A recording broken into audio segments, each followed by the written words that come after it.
Hey there, friends. Welcome back to Legally Armed America. I'm, of course, Paul Glasgow here. Guys, we are continuing our coverage of the Trump assassination attempt, and the reason why is because the people who should be giving us answers are not. In fact, they're creating more questions and more gray areas than most of us would like to see. There are a lot of people taking a lot of really good information, a lot of facts, and combining them, researching them, and giving us pieces of answers. The reason why we're doing this is because the federal government, who is supposed to be doing this investigation, isn't doing this. They're not doing their own job. In fact, they look down their nose at many of us who are doing this, including you guys who are asking mostly the same questions. They look down their nose thinking, we're the experts. You shouldn't be asking these questions. We're the experts. Let us handle this. Well, you know what? You're not handling this. So we're taking control of it. One of the first things I want to talk about is the video that I put out yesterday that got a lot of views. Many of you have emailed me and commented in the comment section down below. What about the shooter on the water tower? Now, I don't have information on the shooter supposedly on the water tower, right? Like, I have nothing on that. What I did is I pulled the video that everybody is referencing, and I want to play that for you first. Their live stream on their X account during this day. We've now zoomed in and added some text so you can see a figure moving on top of this water tower. So take a look at your screen here. Chart's a couple of months old, and if you want to really see something that's said, take a look at what happened.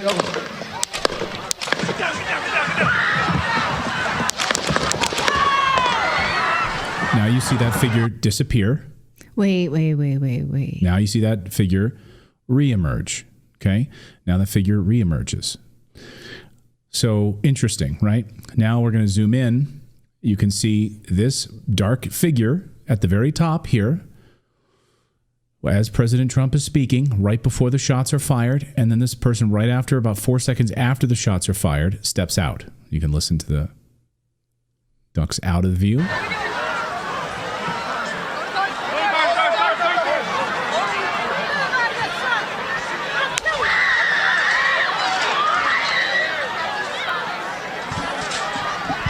Okay, let me just say this. There's a lot of people out there that have come on to me, even though we're using math, to lay out a lot of the facts of this that, again, the government won't share with us. Most of our stuff is math-based, science-based. We're looking at triangulation. There's various things that we've incorporated to try to nail it down from a factual standpoint. When I look at this video of this water tower from a great distance with horrible resolution film, obviously, not only is it really far away, but there's a lot of heat that's distorting the picture. Now, where they say that there is a shooter who comes out from behind whatever that is at the top, I'm not familiar with water towers, but whenever they say that, and then they say, ooh, look, he ducked back behind there, and ooh, look, he came back out. If we're going to add any real value to this blurry blob that we can't make out, because you cannot tell what that is. It could be a cow up there for all we know. We don't know what that dark spot is. The fact that it is moving doesn't concern me, because if you look at the rest of that water tower, the entire surface is bubbling and moving. So if you're going to tell me that when you see a dark blob moving, that's a person, then what do you call the light colored blob that's moving that I know isn't moving? I know this water tower is not moving to the far left over there. Again, that's the low resolution of the video, and of course the heat heating things up and causing issues with the picture itself. So you can't have it both ways. Either the entire globe of that water tower is deforming right before our eyes and changing shape right before our eyes, and that might be a person moving around over there to the right that's dark, or that's just a heat signature and that's just a low resolution making everything warp, and we're not really sure what's on top of that water tower. So I'm certainly not sitting here telling you that that's a person on the water tower. I will get back to the water tower in a minute, and maybe that there is somebody on the water tower. Personally, I don't think that's where the person is, if there's somebody up there, but it could be. The reason why I say that, I don't know, because I can't make out what that is on top of that water tower. It very well could be a person. Again, it could be a cow. I don't know what that is up there because there's no way to identify what that shape is.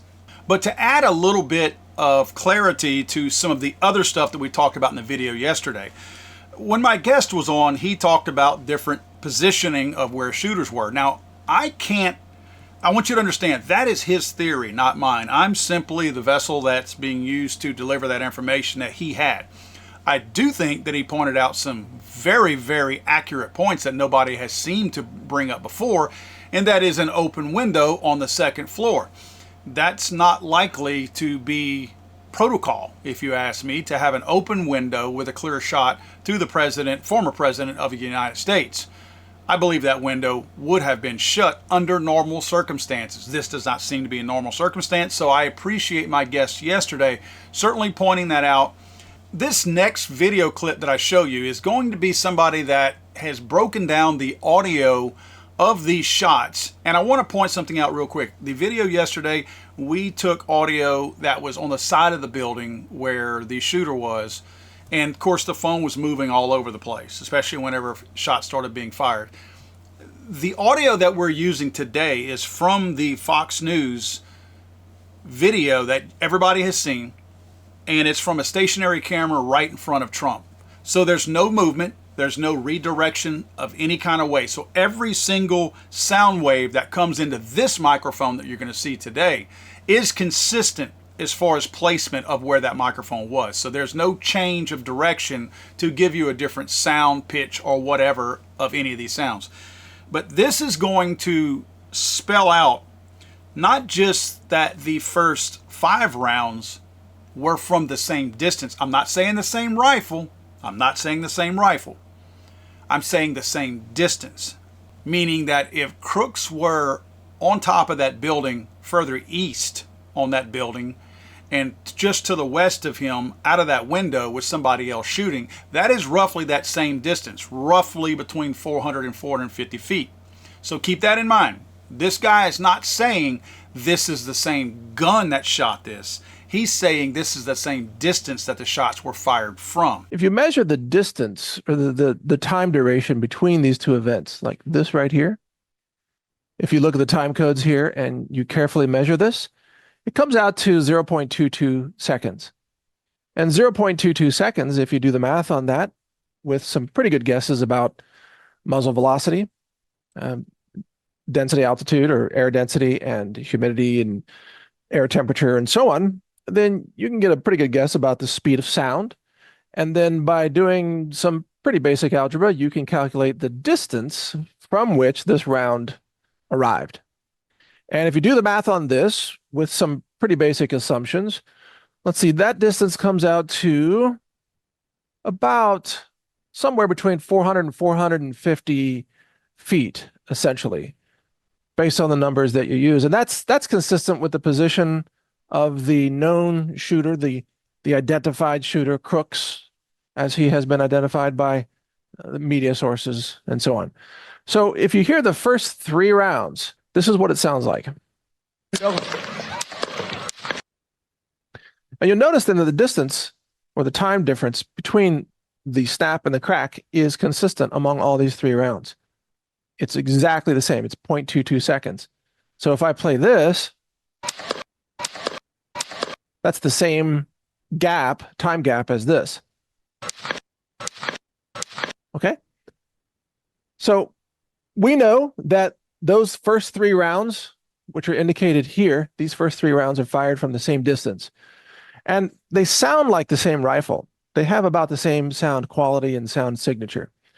My initial analysis focused on these first 3 because I was trying to identify what's the distance of the shooter, the shooter that got off the first rounds.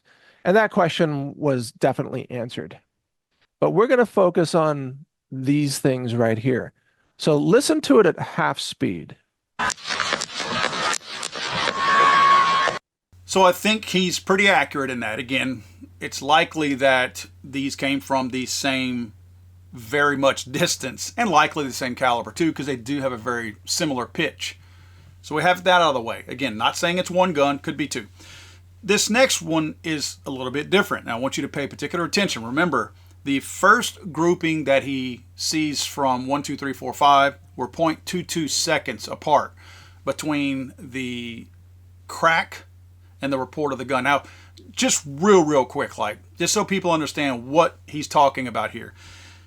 When you're shooting a supersonic bullet that travels faster than the speed of sound, if you're on the other end, the bad end of being shot at, the bullet's traveling faster than the speed of sound, so you're actually going to have the crack of the speed of sound, of the bullet breaking that speed of sound as it gets to you or gets close to you. You'll hear that crack first of it breaking. Then that sound is traveling, because remember, the sound is traveling slower than the speed of the bullet. Then the sound of the report of the firearm gets to you. So you have the crack, and then you have the sound of the gun. That's the order that he's going to be explaining this. So just keep that in mind. So you would expect that right here, this must be round number 6, is what you're probably thinking, right? So let's listen. Is this round number 6? Does this have snap boom? Let's listen. Whoa. That's not snap boom. That's snap snap. Wait a minute. What's going on? That's actually 2 incoming rounds. These are the 2 more incoming rounds that we just heard, 2 snaps. You notice how they're much closer together.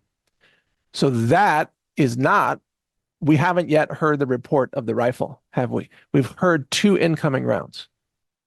Got it? Okay, so after that, we hear 2 reports. Got it? This snap, this boom. And this distance right here can tell us, this time gap can give us an estimate of the distance or of this shooter. And that snap and that report in this normal speed audio file, they're not 0.22 seconds apart. They're 0.36 seconds apart. Or that's almost twice the time gap between the snap and the report. So that means that the bullet that made this snap, which is the same bullet as the bullet that made this report, is much farther away than the first 3 rounds and round number 4 and number 5. Just ballpark, if we were just take a rough guess, if it's about twice the time distance, you might suppose it's a little bit less than twice the actual ground distance. So maybe that's 800 feet or give or take. We'll actually do the math and we'll get the right number on that, but it's not 400 feet. That's the 6th round. So already he has pointed out a second distance, not a second gun. He's not talking about type of gun or anything like that. He's not telling you what the guy shot. He's telling you where they shot from, which is kind of what we want to know, right? I mean, we do want to know caliber and all that too. They're hiding all the spent casings and all that kind of stuff from us. But at least if we know the distances, this is not something that the government can hide from us. Now we're starting to realize that some of this stuff simply doesn't add up. If there was only one shooter, as the government mentions, and the only other person who pulled a trigger that day, according to the federal government, was the counter sniper team that fired 1 shot, and in this string of shooting that we're looking at now, he's not fired a shot yet. So his time hasn't come. This is all, everything we're looking at here is all supposed to be Crooks. The one shooter, as the government calls him, has fired all of these shots up to now, right? So keep that in mind. So just to recap, we're at a point where the first 5 shots were approximately 400 to 450 feet away based on algebra, math, right? The 6th shot was 0.36 seconds between the break of the sound barrier and the crack of the gun, or the report of the gun. That's roughly 800 feet. There's no way that 6th shot was fired on top of the same roof that Crooks was on. That roof is not big enough. He could have gone to the opposite end of it and not gotten 400 feet away. Now, why does that matter? And why did I not say emphatically that there wasn't anybody on that water tower? You know why? Because I pulled numbers on the water tower and how far it was from that microphone that we got that audio from right in front of Trump. Using Google Earth, which anybody out there can go do this themselves and pull these numbers up and get this exact same number yourself, that's the water tower over to the right. It's pointing directly at that yellow line, ends right in front of Trump. That distance is 245 meters, which comes out to 803 feet. Didn't we just get through saying that the distance of that sixth shot was 800 feet? And the water tower is 803 feet. Now, granted, the water tower is higher. This does not take into account that elevated area, so I don't know the additional feet going up that angle to the top of the water tower, but certainly from the base of the water tower to the microphone in front of Trump, it's 803 feet. My point is, there could have been somebody at the water tower. I just can't confirm that that black blob on top of it that's moving all over the place and deforming itself was an actual person. But I certainly am not sitting here telling you there was nobody on the water tower somewhere. What you're going to hear in this group is Bullet 7 arriving, the rifle report of the shot of number 6, and then the rifle report of the shot of Bullet 7. Listen to this. Hear it? What if we measure this distance then between the incoming snap of this round and the boom of this rifle? And I did go ahead and do the algebra on that one. And let me tell you the assumptions I made. I made the assumption of muzzle velocity at an average of 3,000 feet per second. And the reason I chose that instead of 2,500 feet per second is because, well, you know, I'm an accomplished long-range shooter. And if I were taking that shot, I would have used a much larger caliber, ideally something like 300 Win Mag. I would have used a small grain bullet in a 300 Win Mag cartridge. A bullet on the order of like 178 grains, something like that, which is a pretty small bullet for the large amount of gunpowder charge in the cartridge. And the reason that you would do that is to get much higher velocity, to give you a flatter trajectory, and also a lot less of flight time, which means your round is less susceptible to wind. And anyway, with that assumption at 3,000 feet per second, then that distance comes out to, if I did the math right, 1,386 feet, not yards, but feet. So let's just round that to 1,400 feet away. So that's crazy. That's not the sniper shot yet, guys. This entire string of shots that we just talked about up to now still don't include the sniper shot. So now we have an additional shot in addition to the two places already. Remember, one's 400 feet away, one's 800 feet away. Now we're 1,400 feet away with another shot that's not the counter sniper team. That raises a lot of questions for me, because that's a tremendous distance away from everything else that we've been looking at up to now. Heck, the water tower was far away, if you ask me, as far as the proximity of where these shots are likely to have come from. Now we're talking about 1,400 feet away. So I went to the fairground again on Google Earth, and what I want to do is plot the possibilities on this piece of property where that could have come. Now you see, again, that's my first mark right there. If you go to Google Earth, they're really good about how you can get approximations and really close on what your distances are that you can plot onto the actual map itself. What I started to do, and this is kind of a funny story, I'm going to tell you as a side note real quick. What I did was the red circle is plotted out 1,400 feet all the way around. So the farthest line that you see is 1,400. There's a shorter line right next to each one of those. That is going to be 1,200 because I'm giving some room for error for this long shot. I'm trying to determine where this long shot came from. So I'm assuming it could have been a lower caliber rifle. So I'm taking into account a little bit of room for error. Now, as I put this together, this is kind of funny and kind of weird. Never had this happen to me on Google Earth before. As I'm putting it together, I go to take a screenshot of it and look down at the bottom, graphics rendering, context lost. So I go back and all my illustrations are gone. So I redid it again. I just wanted to mention that real quick. Kind of strange that happened. So when I do this, if you notice the yellow line is 1,400 feet out, the blue line is 1,200 feet out. So I figure between the blue circle and the yellow circle is roughly where that shot came from. Because in the center there is that microphone right in front of Trump's stage.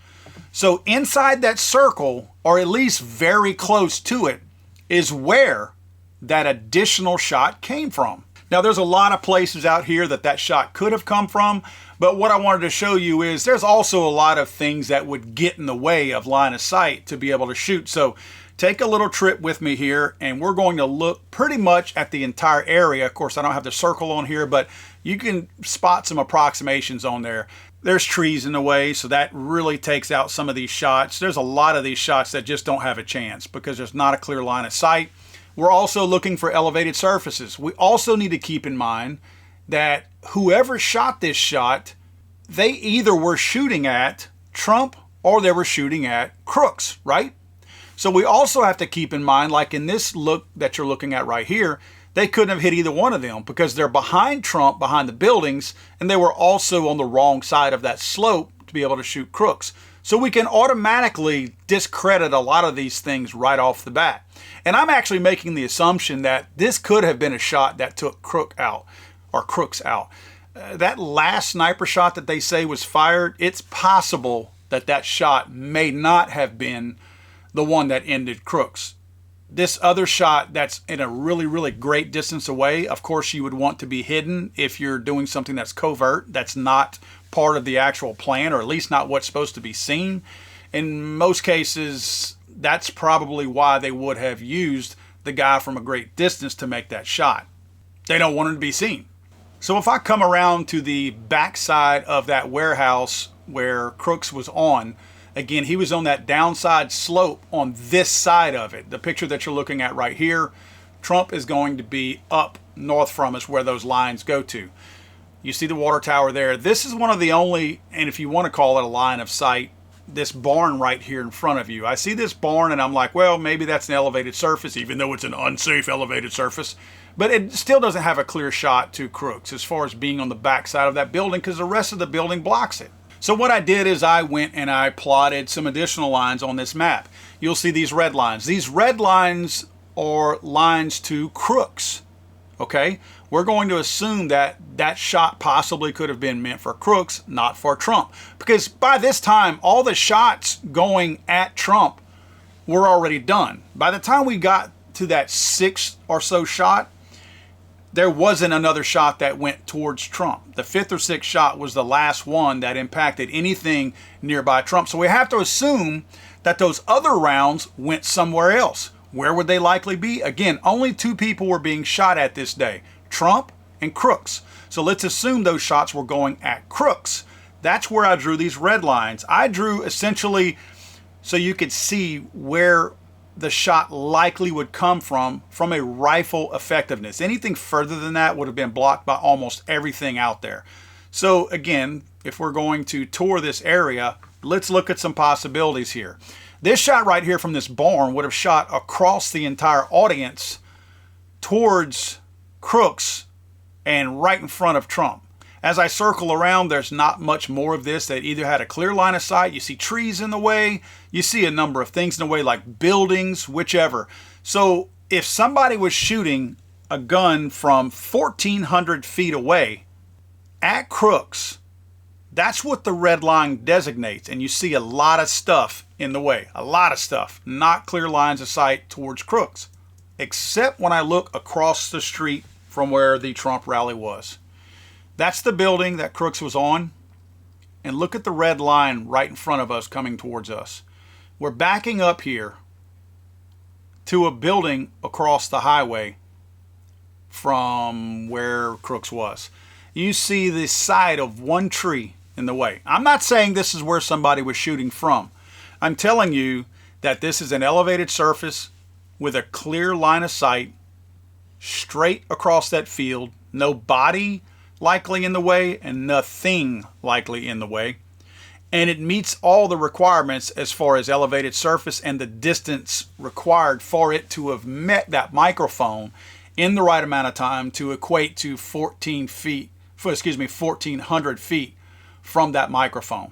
So this fits into the distance that a round could have been effective to take Crooks out and meets the mathematical distance necessary for the microphone audio to give us this distance. Am I saying that's where a round came from? I'm not. What I'm telling you is somebody shot a round, one round, from 1,400 feet away from the microphone sitting right in front of Donald Trump.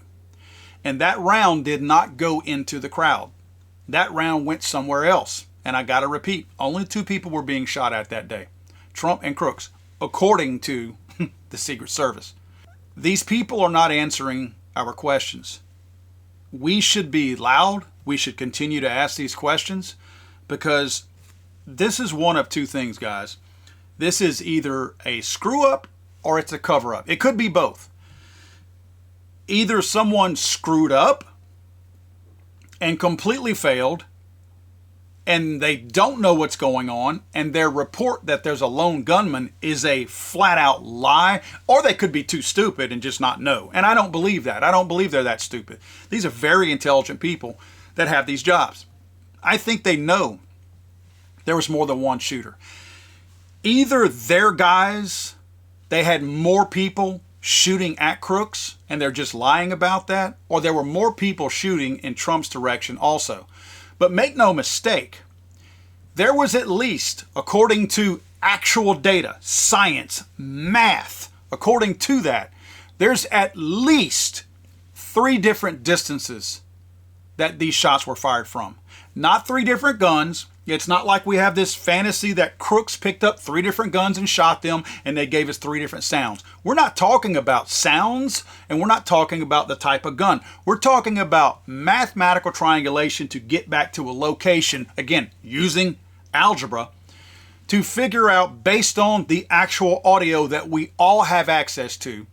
And we know without a doubt that we're dealing with distances of 400 feet, 800 feet, and 1,400 feet. And no way do all 4 of those shots come from that rooftop, and no way do they come from those other rooftops, because these other rooftops that we're talking about where the counter snipers were, those don't add up either. And again, that final shot that the federal government says came from the counter sniper team behind Trump on the right side of him, that shot did not come for many seconds after this entire string of shots were fired. Guys, please like, subscribe, share. These videos don't last very long. I'm seeing a lot of guys that are doing the same thing, that they're getting their videos taken down. So please subscribe if you don't mind. That certainly helps the channel. Certainly pushes these videos up into the recommended videos. Share them, like them, comment down below. I'm very interested in what you guys have to say. And I will say this, a lot of you have emailed me a ton. Paul@legallyarmedamerica.com. You guys are emailing me, and I'm getting a lot of information from you guys. This is not all stuff that just I'm compiling. You guys are sending me via the comment section on YouTube and through email a lot of information, and I'm running that down. I'm staying up all night long following the leads that you guys are sending, and a lot of it is good stuff and very valuable information that I'm applying in these same videos. So guys, please keep that coming. God save the Queen, man. I'm sorry, I thought this was America.